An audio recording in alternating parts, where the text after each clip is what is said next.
कर रही हो तुम? कुछ नहीं, सासू माँ को जूस दे रही हूँ। जूस दे रही हो या जहर दे रही हो? बेटा ये तुम कैसी बातें कर रही हो? मम्मी जी आप इसी से पूछिए, इसने अभी अभी आपके जूस में क्या मिलाया है?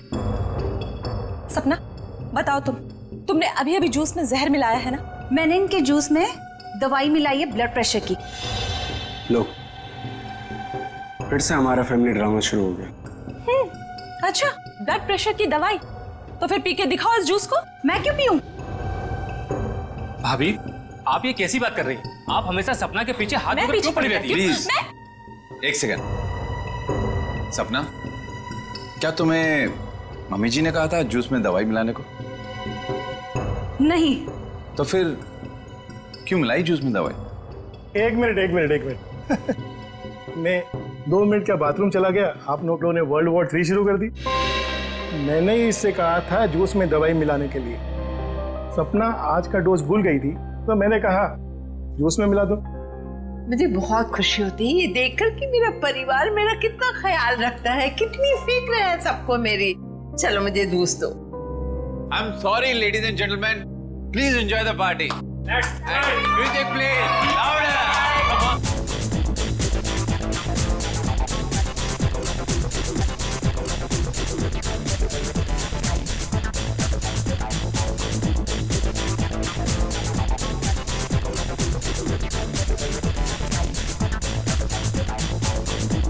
नमस्ते। नमस्ते। महेश, कैसे हैं आप? प्रतीक जी मैं बिल्कुल ठीक हूँ, आप कैसे हैं? बस मैं ठीक हूँ। आप कुछ ले नहीं रहे हैं? मैं आपके खाने के लिए कुछ मंगाती हूँ। सरोज। नहीं, आप तकलीफ मत लीजिए, मैं खुद जाकर ले लूंगा। Sure. Yeah it's okay, fine. Hi.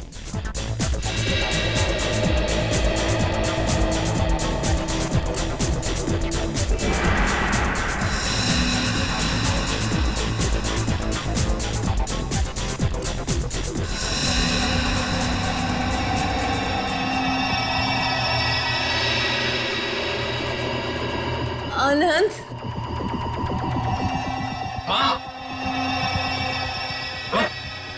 Mummy ji क्या हुआ आपको? मम्मी जी, मम्मी जी।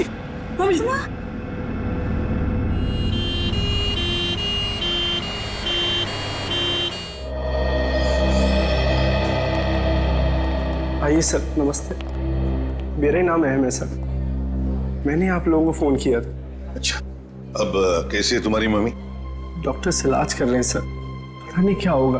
घबराओ नहीं, सब ठीक हो जाएगा। जिस किसी ने मेरी माँ को मारने की कोशिश की है ना, उसको आप छोड़ना मत। एक बात बताओ अहम, क्या तुम्हें किसी पर शक है? मेरा मतलब है कौन कर सकता है ये तुम्हारी मम्मी के साथ? मुझे तो सभी पर शक है सर। अहम, कौन है ये लोग? CID। CID? पर किसने बुलाया इन्हें? मैंने बुलाया। क्यों? आप? जी मैं विकास, अहम का बड़ा भाई। क्योंकि आप में से किसी ने ही मम्मी की जान लेने की कोशिश की है। What nonsense! तुम अपने घर वालों पर शक कर रहे हो? आप घबरा क्यों रहे हैं भैया? कहीं आपको ये तो डर नहीं कि सपना भाभी की पोल खुल जाएगी? सर, पार्टी में मैं बताता हूँ क्या हुआ।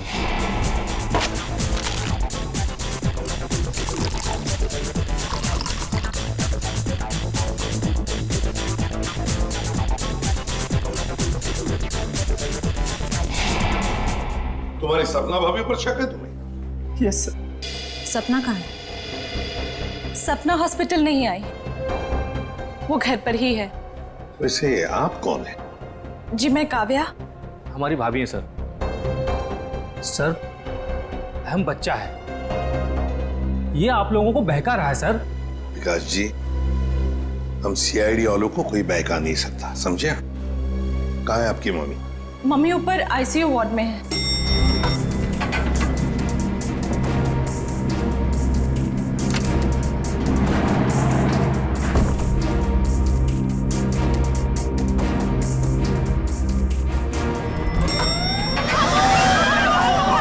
ठीक है, आग लगी है लगता है। तो लोगों को बाहर निकल, जल्दी जल्दी। आइए। इधर नहीं, इधर आइए प्लीज, आप लोग इधर आइए। जल्दी चलो। चलिए फ्लोर का, जल्दी आइए। नहीं नहीं, आप लोग इधर से आप लोग इधर से। जल्दी चलो। चलिए फ्लोर खाली है, चलिए जल्दी आइए। नहीं नहीं, आप लोग जाइए, सीधे से जाइए। संभाल के। जाइए।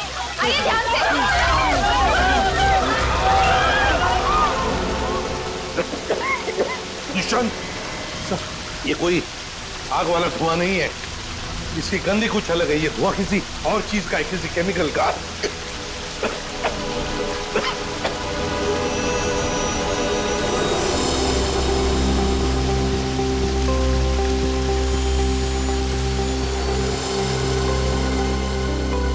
सर, हाँ? आपका अंदाजा सही था। ये देखिए, smoke bomb. My God, sir कहीं ये स्मोक बॉम्ब फायर अलार्म बजाने के लिए तो नहीं डाला गया था? आश्रय, फायर अलार्म बजाने के लिए ही स्मोक बॉम्ब लगाया गया था। मालिनी का कमरा ढूंढो जल्दी।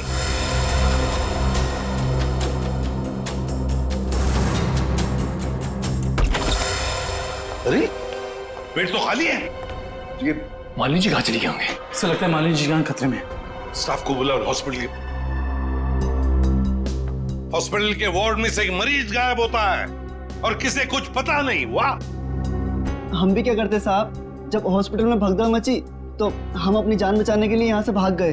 क्या तुम लोग जान बचाने के लिए भागे, मरीज को ऐसे ही छोड़कर? शर्म नहीं आई तुम्हें? सर, ये अचानक कैसे हुआ पता भी नहीं चला। हम मालिनी जी के परिवार वालों को बताने ही वाले थे कि उनकी मौत हो गई है। क्या? उनकी मौत हो चुकी है? जी सर, इसका मतलब किसी ने मालिनी जी की लाश को गायब किया है। और सर, ये काम किसी हॉस्पिटल के बाहर वाले का नहीं हो सकता। सर, आपसे एक रिक्वेस्ट है, ये बात आप अपने तक ही रखिएगा। अगर मीडिया वालों को मालूम पड़ा तो हमारी इज्जत और हॉस्पिटल की इज्जत मिट्टी में मिल जाएगी। सर चुप रहिए प्लीज सर, प्लीज चुप रहिए प्लीज। लाश गायब हुई है हॉस्पिटल से और आपको अपनी और इस हॉस्पिटल की इज्जत की पड़ी है। हाँ? एक बात ध्यान से सुन लो, तुम्हारे इस हॉस्पिटल का एक एक दरवाजा, एक एक खिड़की अभी इसी वक्त बंद चाहिए। मुझे एक चिड़िया तक बाहर नहीं जानी चाहिए, समझे? जी सर। सुना तुमने? जी। गो इमीडिएट। दुष्यंत, हॉस्पिटल का कोना कोना छान मारो, कहीं तो छुपा के रखी होगी मालिनी की लाश को, कहीं तो। हाँ।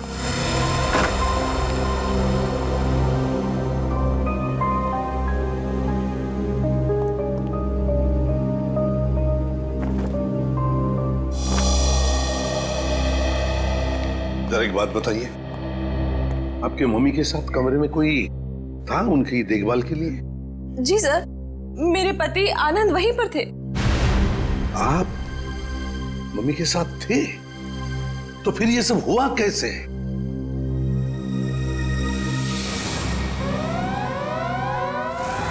जैसे ही फायर अलार्म बजा तो मैं वार्डरूम के बाहर आया, ये देखने के लिए कि क्या माजरा है। हर तरफ धुआं ही धुआं था, लोग पागलों की तरह यहां वहां भाग रहे थे।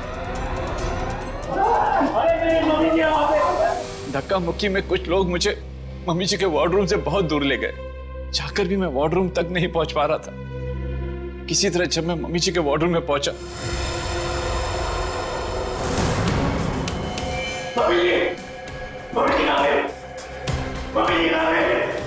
तो मम्मी जी वहां पे थी ही नहीं। सर प्लीज प्लीज मम्मी जी को ढूंढ निकालिए। सर हर जगह चेक कर लिया, मालिनी जी की लाश कहीं पर भी नहीं है। और सर मॉर्ग में भी चेक किया, लाश वहां भी नहीं। इसका मतलब है जिसने भी ये किया है वो मालिनी की लाश को हॉस्पिटल के बाहर ले जा चुका है। काम करते हैं, हॉस्पिटल के गेट पर जो सीसीटीवी कैमरा लगा हुआ है उसका फुटेज चेक करते हैं।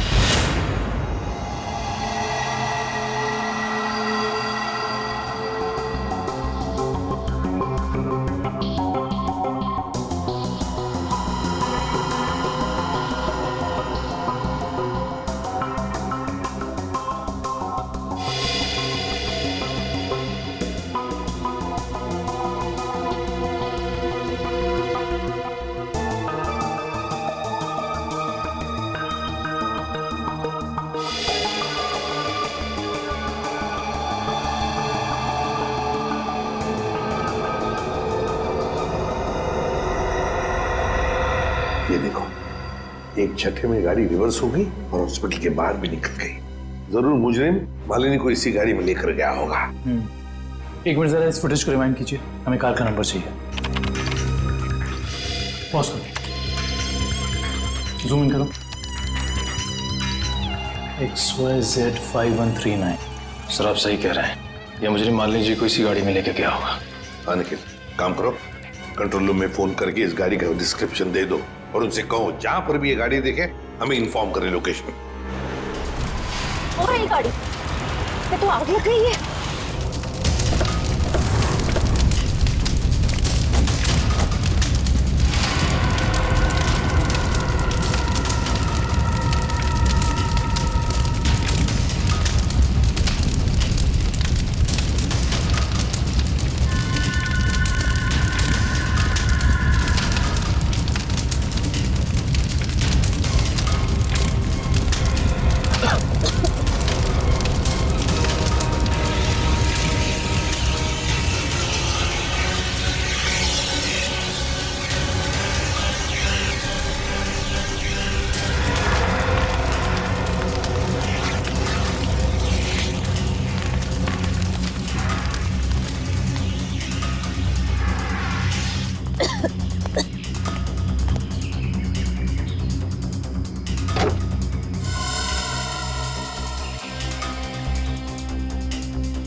सर सीट्स तो खाली है पर कुछ अजीब सी बदबू आ रही है।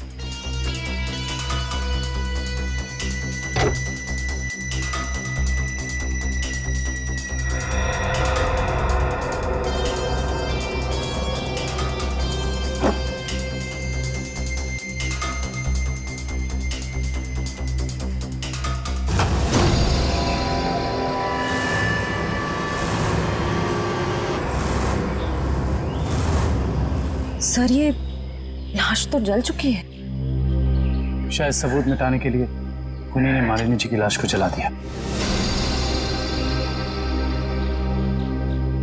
आप इतने यकीन से कैसे कह सकते हैं कि ये लाश मेरी माँ की है?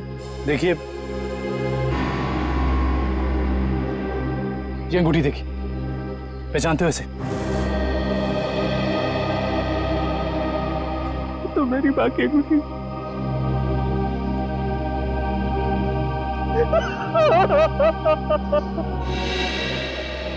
हाँ डॉक्टर साहब, कुछ नहीं ताजी? अरे क्या नहीं ताजी है?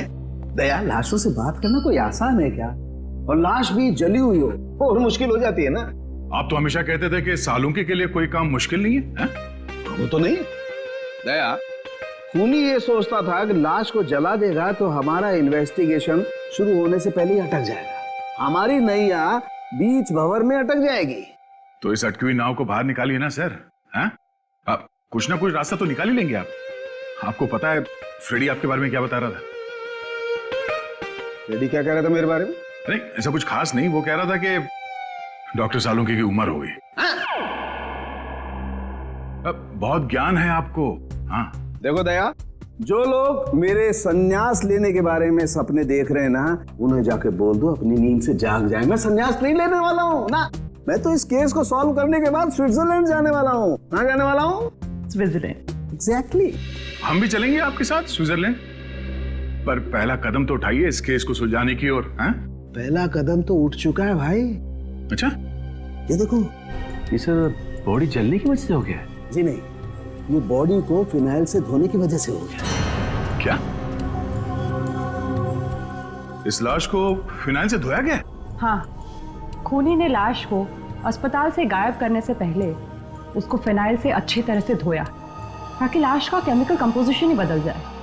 खूनी ने हर कदम इसी मकसद से रखा है ताकि हमारे रास्ते में ज्यादा से ज्यादा कठिनाइयां आ सके। इस लाश को पहले फिनाइल से धोया और फिर इसे आग लगा दिया? जी हाँ, और सबसे पहले क्या जलाए? सबसे पहले जलाए बाल, क्योंकि बालों में सबसे ज्यादा और सबसे पहले असर होता है जहर का। सर काव्या ने बताया था ना कि शायद जहर सपना ने दिया है मालिनी जी को। हाँ, इसीलिए तो जला दिए ना भैया, सबसे पहले बाल, क्योंकि जहर दिया था। मतलब ये सब सपना का ही काम है?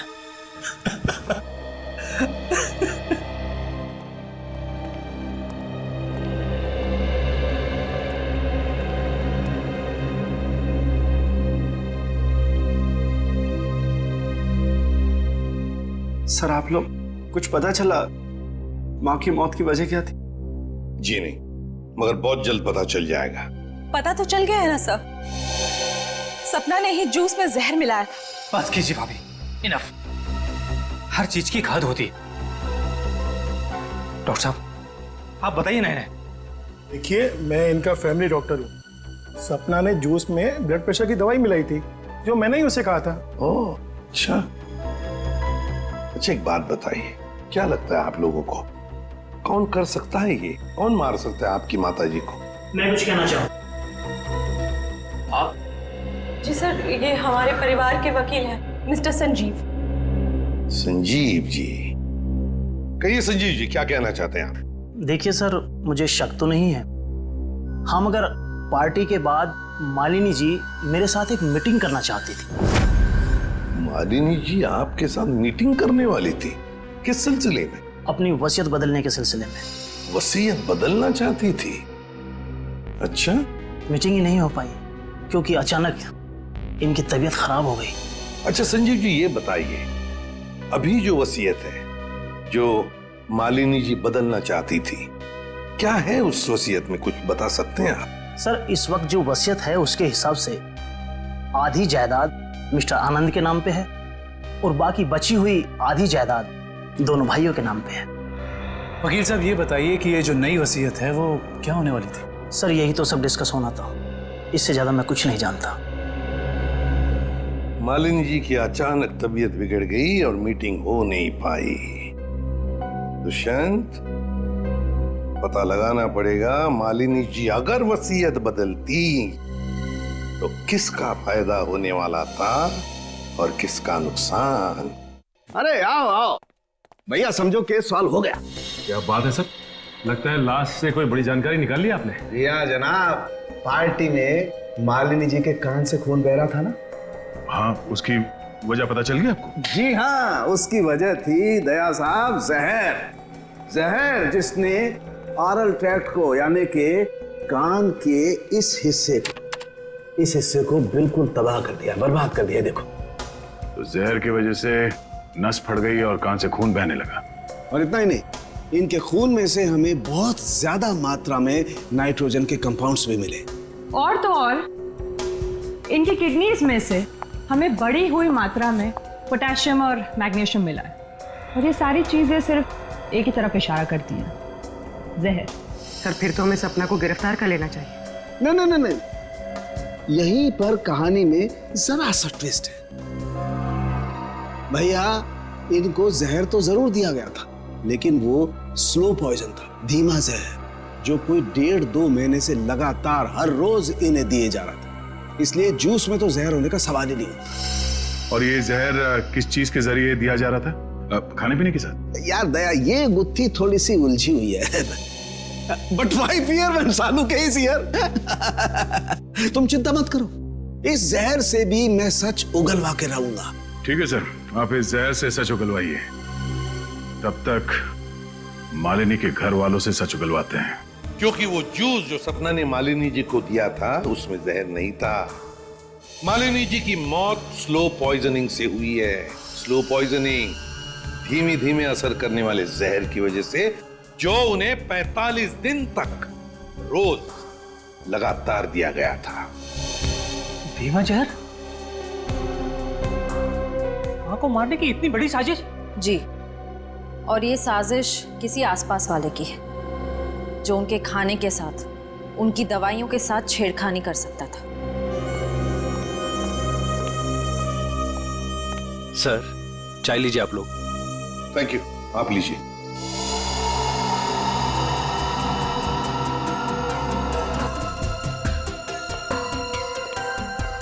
एक मिनट, मैं ठीक हूं।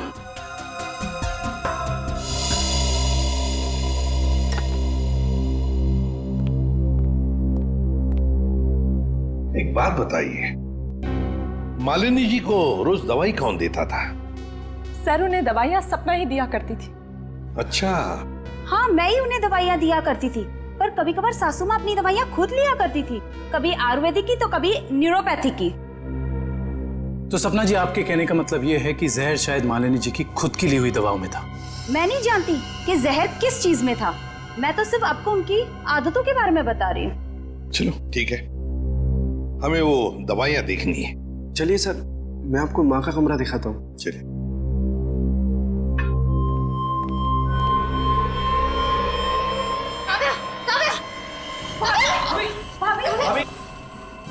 भाभी क्या हुआ आपको? भाभी सांस लेने में दिक्कत हो रही।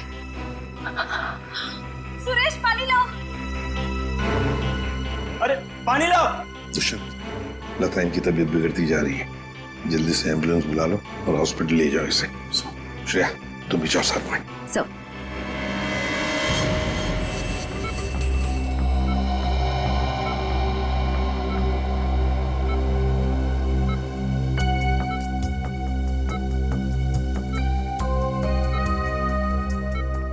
जी डॉक्टर साहब, कैसी तबीयत है काव्या की और हुआ क्या है इन्हें? फिलहाल तो हम इनके बेहोशी की वजह समझने की कोशिश कर रहे हैं, बट डोंट वरी, खतरे का कोई निशान दिखाई नहीं दे रहा, इन्हें जल्दी होश आ जाना चाहिए। Thank God. वैसे भी सासू माँ के मौत के सदमे के बाद हम उभर नहीं पाए। कम से कम काव्या भाभी को कुछ नहीं होना चाहिए। डॉक्टर साहब, इन्हें जैसी होश है हमें बता दीजिएगा। या श्योर, थैंक यू।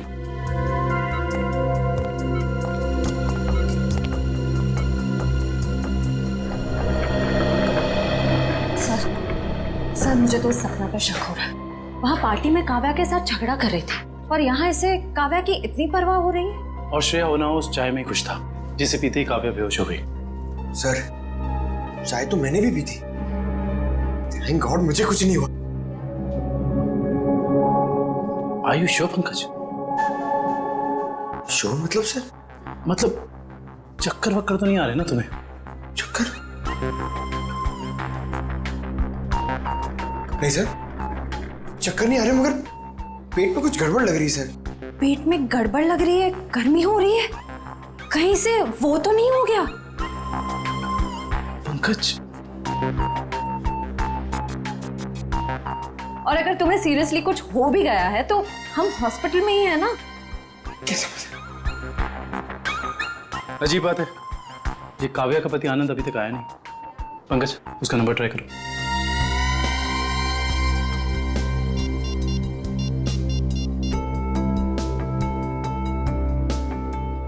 सर, उसका फोन बंद आ रहा है। सर, कहीं आनंद ने तो काव्या को चाय में जहर नहीं पिला दी? हो सकता है पंकज।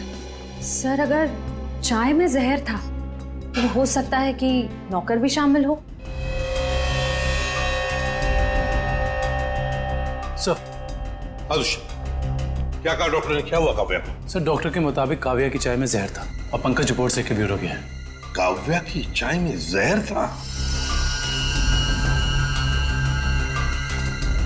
सुरेश,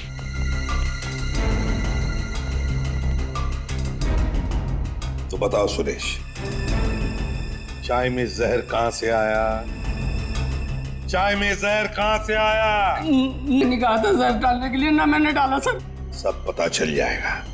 एक बात बताओ, जब तुम चाय लेकर आए थे तो चाय कहीं पर रख दी थी और कुछ दूसरे काम के लिए गए थे? हाँ साहब, याद आया। मैं सुबह जब चाय लेकर आ रहा था तो आनंद साहब ने मुझे कुछ खाने के लिए लेकर आने को कहा। अरे सुरेश, सिर्फ चाय? कुछ नाश्ता भी ले जाओ, कल रात से किसी ने कुछ भी नहीं खाया। जाओ। जी साहब।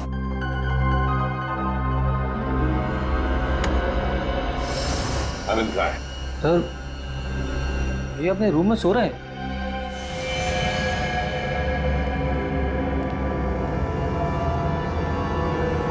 कहाँ है आनंद? आनंद तो है ही नहीं कमरे में।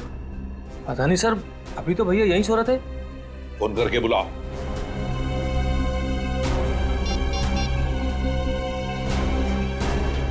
सर, घंटी जा रही, भैया फोन नहीं उठा रहे। घंटी बज रही है पर भैया फोन नहीं उठा रहे हैं। सर, जब सुरेश चाय लेके आया था सर, बिस्किट तो था ही नहीं। और तो और सर, जब चाय आई तो वहां पे आनंद भी नहीं था, तो आनंद को पता कैसे चला कि कौन सा कप किसके हिस्से में जाने वाला है? हाँ वाकई, आनंद तो वहां था ही नहीं चाय पीने के लिए। जब ये सुरेश सबके लिए चाय लेकर आया था तो सारे के सारे चाय के कप एक जैसे ही थे। उसमें एक मग था, मग बड़ा सा, जो काव्या ने उठाया था। तो हो सकता है वो काव्या का खास मग हो जिसमें वो हर बार चाय या कॉफी पीती हो। हाँ सर। और ये बात आनंद को मालूम थी। हेलो एसीपी साहब, मैं डॉक्टर सुमित। हाँ डॉक्टर सुमित, बोलिए। एसीपी साहब, आप जल्दी चले आइएगा, मुझे आपको कुछ जरूरी बात बतानी है। क्या हुआ डॉक्टर सुमित? ये काव्या तो ठीक है ना? हाँ वो ठीक है, मैं आपको फोन पे नहीं बता सकता, आप यहाँ जल्दी चले आइएगा। हेलो, लगता है बहुत बड़ी गड़बड़ हुई है हॉस्पिटल में। Let's go. लिस्ट बना के दोबारा से डिटेल मुझे दे देना, ठीक है? बाकी सब मैं देख लूंगी। डॉक्टर सुमित कहाँ मिलेंगे? सर उन्हें तो आईसीयू में भर्ती किया है। डॉक्टर सुमित को आईसीयू में भर्ती किया है? क्यों? सर एक बहुत बड़ा हादसा हो गया। डॉक्टर सुमित अपने कैबिन में खून में लथपथ मिले सर, और उनके सर पे बहुत गहरी चोट आई है। माय गॉड, क्या मिल सकते हैं उन्हें? फिलहाल तो नहीं सर, वो कोमा में है। होश में कब आएंगे नहीं पता। दुष्यंत, जरूर ये वही मुजरिम है जो ये सब कर रहा है। वो अभी भी हॉस्पिटल में ही है, पहले मालिनी के साथ और अब डॉक्टर सुमित के साथ। काव्या सर, कहीं उस मुजरिम का अगला निशाना काव्या तो नहीं? काव्या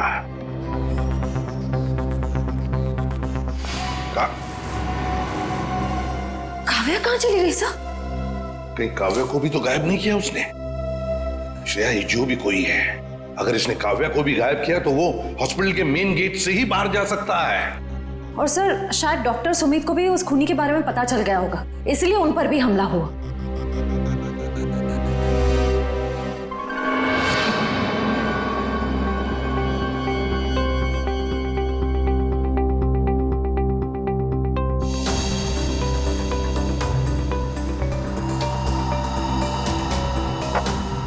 निखिल, तो शायद डॉक्टर सुमित यहाँ फोन पर बात कर रहे थे और फिर पीछे से कोई आया और जोर से उनके सर पर वार किया और वो यहाँ नीचे गिर गए। हाँ साहब, डॉक्टर साहब के सिर के पीछे चोट आई है। अच्छा, हादसे के बाद डॉक्टर सुमित के केबिन में कितने लोग आए थे? सब 4-5 जन आए थे उनको आईसीयू में ले जाने के लिए। सर आनंद का अभी तक कुछ पता नहीं चला है, कहीं इस सब के पीछे उसी का हाथ तो नहीं? ये आनंद ही कुछ गड़बड़ है, कुछ ना कुछ तो गड़बड़ जरूर है इस आनंद में। आइए सपना जी, आइए। कहाँ गई थी आप? वो मैं काव्या की रिपोर्ट्स लेने गई थी गैस्ट्रोलॉजिस्ट डिपार्टमेंट के पास। क्या हुआ? वहां से एक रिपोर्ट लाने में इतना वक्त? लाइन बहुत लंबी थी, मगर क्यों? क्या बात है? काव्या कहाँ है? काव्या गायब है, समझिए आप? क्या? सर ये ब्लड सैंपल्स तो ले लिए, लेकिन सर क्योंकि बाकी लोग डॉक्टर साहब के कैबिन के अंदर चले गए थे, इसलिए सारे जरूरी सबूत मिट गए। और यहाँ पे काव्या गायब है ना दुष्यंत? ये किसी एक आदमी का काम नहीं, ये जो भी कर रहा है ना उसका कोई साथी है। एक इनके परिवार में से कोई और दूसरा इस हॉस्पिटल में से कोई।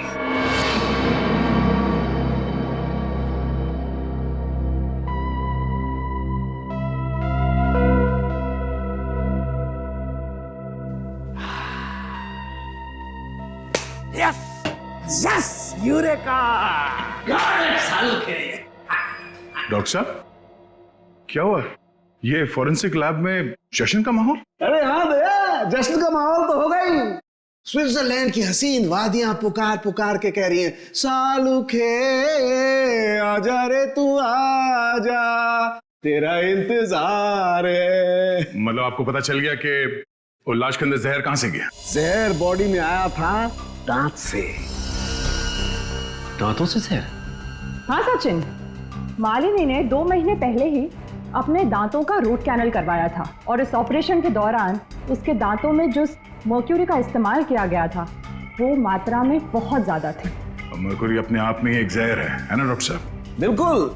और जब जब मालिनी जी खाना खाती थी खाने को अपने दांतों से चबाती थी, तब तब दांतों में छुपा हुआ वो मरकरी खाने में मिक्स हो जाता था और पेट में चला जाता था, और पेट से फिर पूरे खून में मिक्स हो जाता था। यही है वो स्लो पॉइजन जिससे वो बेचारी बेमौत मारी गई। सर, हो सकता है कि डेंटिस्ट ने ये सब जानबूझ के ना किया, गलती हो गई उससे, मे बी मेडिकल नेग्लिजेंस। नहीं सचिन, ये मौत एक हादसा होता तो लाश को जलाया नहीं जाता। जिस किसी लिए डेंटिस्ट ने भी ये किया है, जानबूझ के ही किया है। वकील साहब, जैसा कि आप जानते हैं कि हमारी माँ अपनी वसीयत बदलवाना चाहती थी। जी हाँ। मगर वो ऐसा कर नहीं सकी। तो ऐसी स्थिति में क्या हमारा बंटवारा पुरानी वसीयत के हिसाब से होगा? दरअसल बात यह है कि मैं और आपकी माताजी। अरे वकील साहब आप, डॉक्टर साहब आप भी? मैं तो सिर्फ ये पूछने आया था कि क्या आपकी माताजी ने कभी अपने दांतों का इलाज करवाया था 1.5-2 महीने पहले? नहीं सर, उन्होंने कभी मुझे तो नहीं, उन्होंने कभी हमें इस बारे में कुछ नहीं बताया। डॉक्टर साहब आप तो फैमिली डॉक्टर हैं, आपको तो पता होगा। मुझे भी कभी उन्होंने इस बारे में कुछ नहीं कहा। दुष्यंत, काम करो, घर की अच्छी तरह से तलाशी लो, शायद कुछ मिल जाएगा। और निखिल, घर में जितने भी नौकर हैं सबको ऊपर बुलाओ, लेकर आओ। एक बात बताओ, क्या तुम में से कोई जानता है कि मालिनी जी ने अपने दांत का इलाज करवाया था किसी दांत के डॉक्टर के पास 1.5-2 महीने पहले? सब एक दिन अचानक मालकिन के दांतों में दर्द हुआ तो उनका ड्राइवर उन्हें डेंटिस्ट के पास लेकर गया था।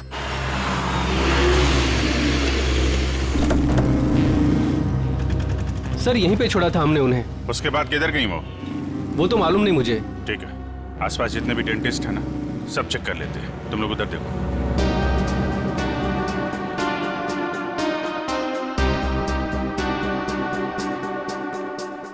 हम लोग सीआईडी से।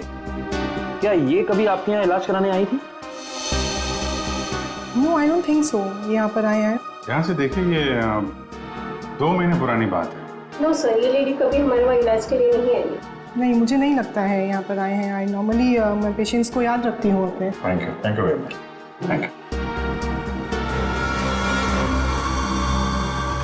सर, उस साइड किसी भी डेंटल क्लिनिक में मालिनी को किसी ने पहचाना नहीं। अच्छा, यहाँ देख लेते हैं।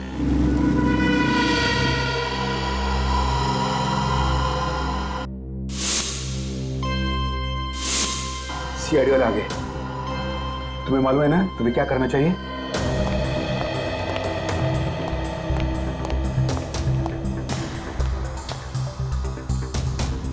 Excuse me. जी कहिए। हमें डॉक्टर से मिलना है। जी कहिए, मैं डॉक्टर कल्पना हूँ। आपके पास अपॉइंटमेंट है? डॉक्टर, हम सीआईडी से। इन्हें पहचानती हैं आप? इन्हें कभी देखा नहीं है। कौन है ये? इनका नाम मालिनी है और इनका खून हो गया है। क्या? खून? क्या हुआ? खून का नाम सुनते ही आपकी जबान लड़खड़ाने क्यों लग गई? नहीं नहीं, यहाँ पहली बार सीआईडी आई है ना, तो मैं थोड़ी नर्वस हो गई। कोई बात नहीं, आप परेशान मत होइए। Thank you very much.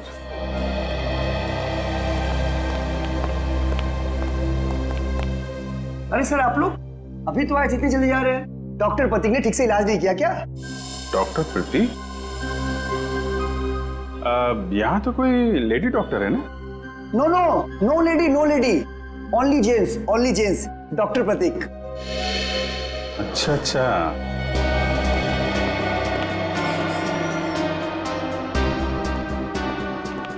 अरे सर, आप लोग फिर से आ गए? अरे वो क्या हुआ कि इनके दांत में दर्द होने लगा अचानक, तो वो जरा डॉक्टर से मिलना था। क्या नाम है उनका? डॉक्टर कल्पना। हाँ जी, 1 मिनट। हेलो।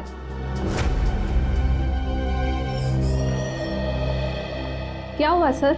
मेरे दांत में बहुत दर्द है, मगर मुझे एक जेंट्स डॉक्टर चाहिए। लेडीज डॉक्टर में वो शर्म आती है। नहीं नहीं, या तो मैं ही हूँ। लेकिन दीवार पे तो डॉक्टर प्रतीक का सर्टिफिकेट लटका हुआ है। ये नाम तो किसी लेडी का नहीं हो सकता ना? चेक कर लेते हैं एक बार। सर कहाँ जा रहे हो आप? डॉक्टर प्रतीक। डॉक्टर प्रतीक,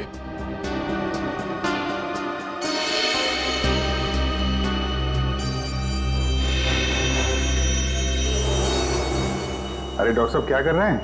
आप चले जाइए यहाँ से। डॉक्टर साहब कुछ गिर गया क्या यहाँ पे आपका? मैंने कुछ नहीं किया है। आइए आइए, बाहर आइए, आइए। अब चले जाइए यहाँ से। अरे अरे चले जाएंगे डॉक्टर साहब, आप चले जाइए। अब जाएंगे, पहले थोड़ी बातचीत तो कर लें। लेकिन मैंने कुछ नहीं किया। अरे आइए तो सही, आइए। मैंने कुछ नहीं किया। हाँ। सर ये ऐसे नहीं मानेंगे, लगता है डेंटिस्ट साहब के दांतों का इलाज करना पड़ेगा। अरे लेकिन हम में से किसी को डेंटिस्ट्री आती नहीं है। अरे नहीं आती तो आ जाएगी। क्यों डॉक्टर साहब, प्रैक्टिस मेक्स मैन परफेक्ट ना। आपने भी तो प्रैक्टिस से सीखा होगा। आती। हाँ तो फिर आइए प्रैक्टिस कर लेते हैं। आइए बैठिए बेटा। अरे भाई बेटा, आइए बैठिए। बैठिए। ये क्या कर रहे हैं आप लोग? ये गलत कर रहे हैं आप लोग। तुमने जो किया वो ठीक था क्या? मैंने गलत कुछ नहीं किया। गलत तो हम भी नहीं कर रहे हैं डॉक्टर साहब, आप जल्दी से मुंह खोल दीजिए वरना बता। मालिनी का इलाज मैंने किया था। और इलाज के बहाने उसके दांतों में ज्यादा मरकुरी भी तुमने डाली थी। गलती हो गई। गलती नहीं है, ये गुनाह है। किसके कहने पे किया था? मुझे नहीं मालूम। पता आनंद पैसे दिए थे मुझे इसलिए। कहाँ मिलेगा ये? भाई को था।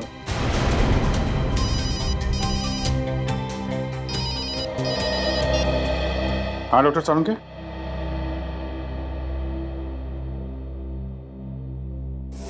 क्या? आनंद रुक जाओ, आनंद गोली चल जाएगी। आनंद रुको, आनंद।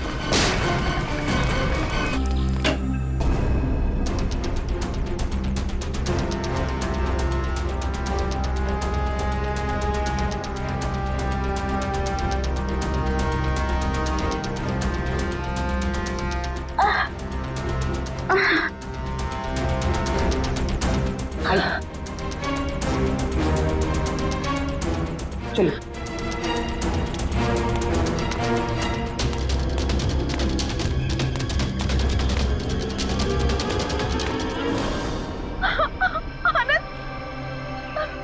ये क्या किया आप सबने? मेरे पति को मार डाला। आनंद उठो। सर, इनके प्यार को तो देखकर ऐसा लगता है कि अगर इन्हें ऑप्शन दिया जाए कि ये मर जाए और इनका हस्बैंड जिंदा हो जाए तो वो ऑप्शन जरूर ले लेंगी। क्यों नहीं सर, ये तो एक भारतीय नारी का फर्ज है ना। पर अफसोस मेरे पति खुद ही मुझे जिंदा नहीं देखना चाहते थे। ये तो भगवान का शुक्र है कि मेरी चाय में जहर थोड़ा कम था, वरना आज आपको यहाँ मेरी लाश मिलती। अभिजीत, काव्या की चाय में जो दवाई के ट्रेसेस मिले हैं उससे किसी की जान नहीं जा सकती। एक मिनट, आपको कैसे पता चला कि आपकी चाय में जहर कम था? वो सर अभी आप ही ने तो कहा। अरे हमने कब कहा? हाँ याद आया, आनंद ने बताया था। हाँ? आनंद कैसे बताएगा? आनंद बेचारा तो खुद ये बात नहीं जानता था। ये बात जानती थी तो सिर्फ एक औरत, और वो औरत तुम हो काव्या। आनंद, तुम जिंदा हो। मेरे साथ इतना बड़ा धोखा। क्या करें, लोहे को लोहा काटता है, उसी तरह धोखेबाज का एक ही इलाज है, धोखा। जब डॉक्टर प्रतीक ने हमें बताया कि आनंद 22 गोदाम में मिलेगा,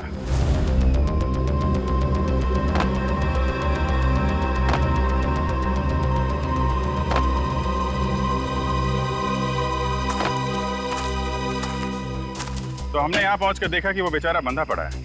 उसके हाथ पांव खोले तो उसने अपनी आप बीती सुनाई।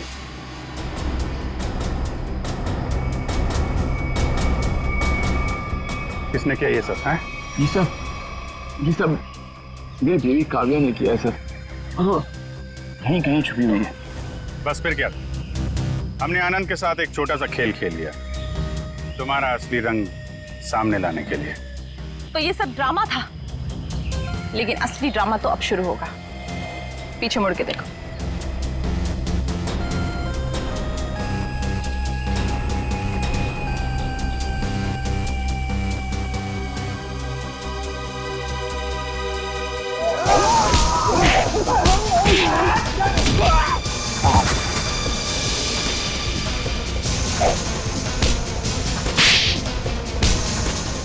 बड़ी भारतीय नारी होने का ढोंग कर रही है। तुम जैसी नहीं होती भारतीय नारी।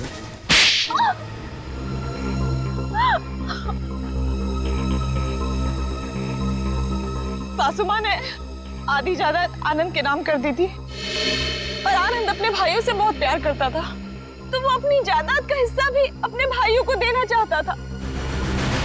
और ये बात आपको बहुत खटकती थी, क्यों?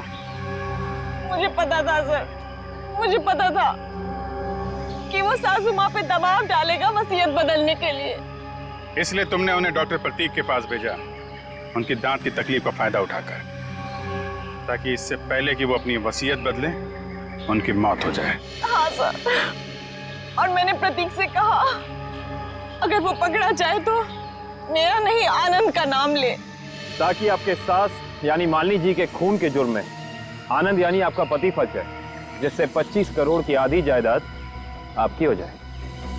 हॉस्पिटल में डॉक्टर सुमित तुम्हारी सच्चाई जान गए थे, इसलिए उन पे भी हमला किया तुमने। मैं क्या करती सर, उसने मुझे फोन पे बात करते हुए सुन लिया था। अब बारी है खेल के दूसरे पड़ाव की, जिसमें हम दुनिया को ये दिखाएंगे कि मेरे पति परमेश्वर यानी कि मिस्टर आनंद कुमार ने अपनी ही पत्नी को अगवा कर लिया। तो डॉक्टर सुमित को कोमा में पहुंचा दिया, अपने पति की किडनैपिंग की और मालिनी जी का खून कर दिया। दौलत की भूख मिटाने के लिए इतने सारे जुर्म किए तुमने, लेकिन सजा सिर्फ एक ही मिलेगी, फांसी।